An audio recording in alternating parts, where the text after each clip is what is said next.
Welcome to the Pennsylvania Railroad Middle Division. I'm Jerry Britton, your host. Today we're going to talk about static grass. Today we're going to apply static grass along the right-of-way near Lewis Interlocking behind me and up against the bridge abutments. The first time you use static grass can be a bit daunting, but it's actually very easy once you get into it. I recommend practicing on maybe a piece of gator foam or something like that before you go to the layout. But the nice thing is it's applied using glues that are water soluble, so if you mess up, you can strip it off and do it over again. The materials required, you need a static grass applicator. There are instructions online of how you can build these yourself, but I'm using the Woodland Scenics Static King, and this part generates an electrical charge, the static, and this reservoir holds the static grass itself. The charge is applied, and I have this upside down, but it drops out of here and it stands up when it hits the surface. I'm using the AC powered supply, so I don't have to worry about batteries going dead or not having enough charge. I highly recommend going that route.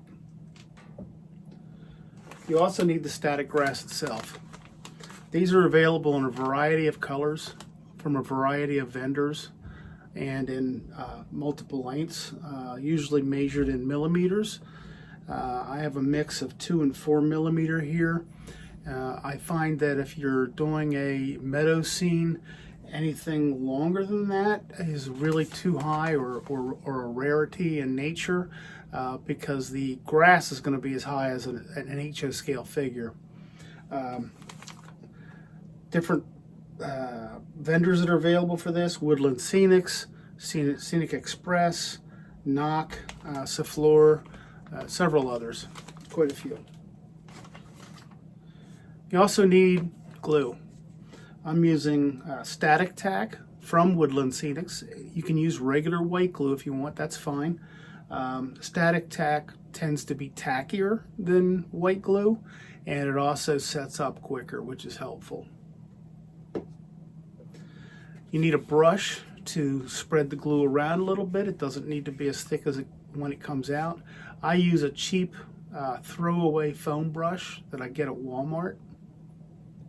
And you also need a vacuum cleaner. This is a Shark. You can use a dust buster, whatever.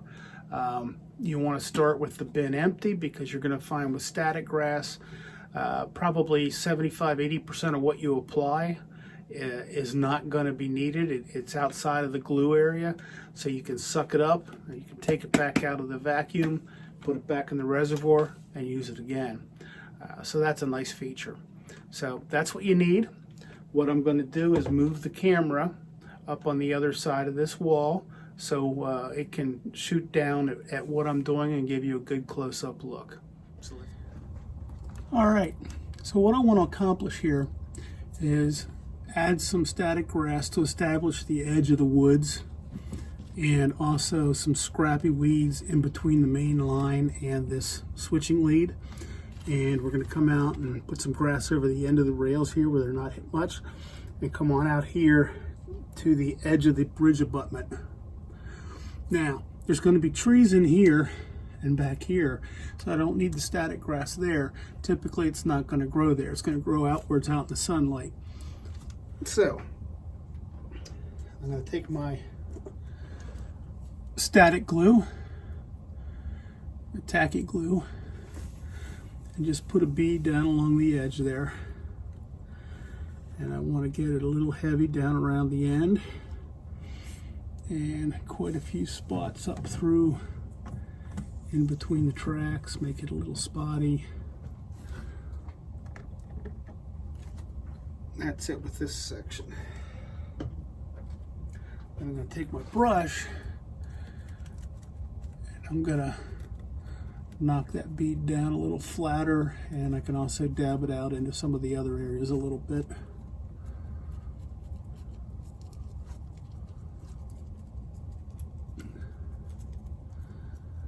The end of the rails, typically we'll get a good bit of grass growing because the wheels of the locomotives never reach it.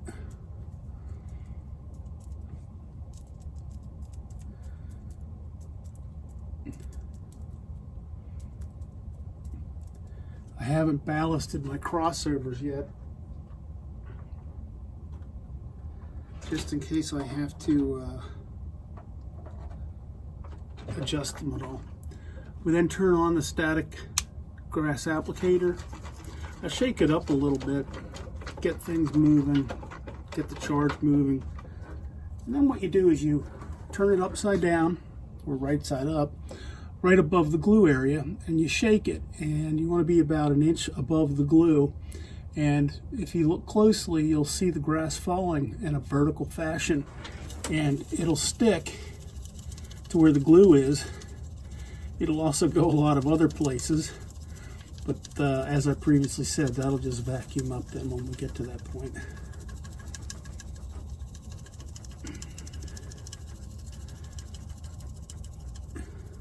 I've got a lot of glue out here, so I want to get very heavy.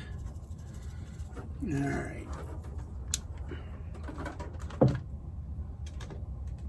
Then, even while the glue is wet, you want to bring your vacuum into play, because that'll help the grass stand up straight if it's not already perfectly vertical.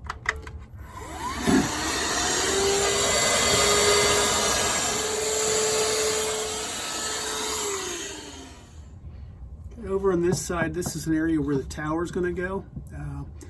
So we want to put some grass right along the edge of the tree line here and right up against the tower area.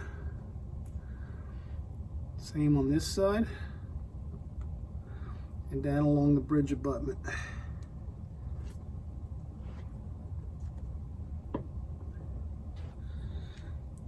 We take our foam brush and knock that down a bit, spread it out.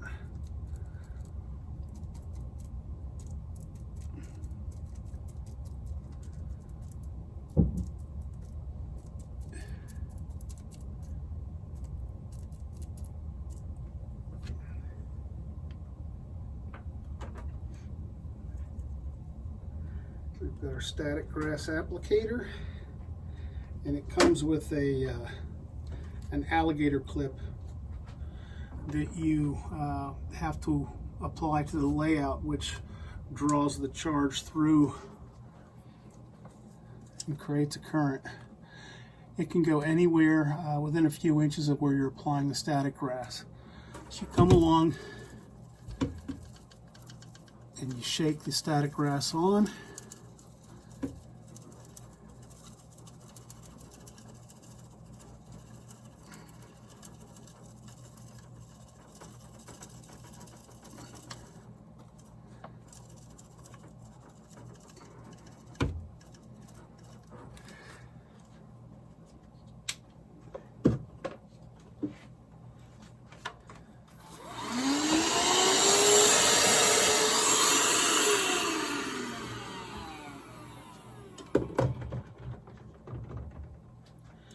As I previously indicated, you can recycle the grass that's gone into the vacuum.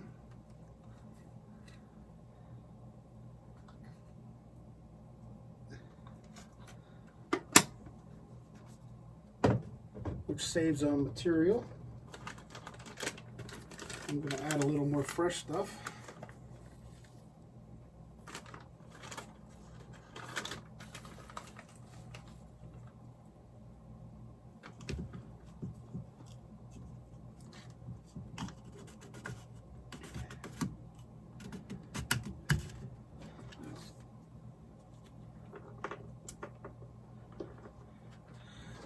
Give this a little bit more coat.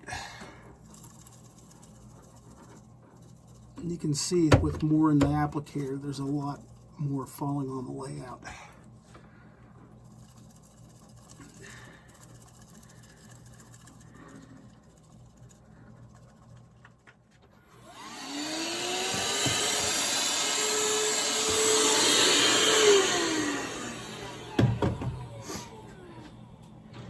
We'll come back tomorrow and pick up where we left off.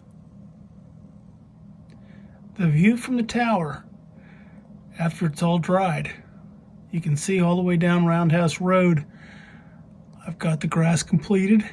We're now ready for trees.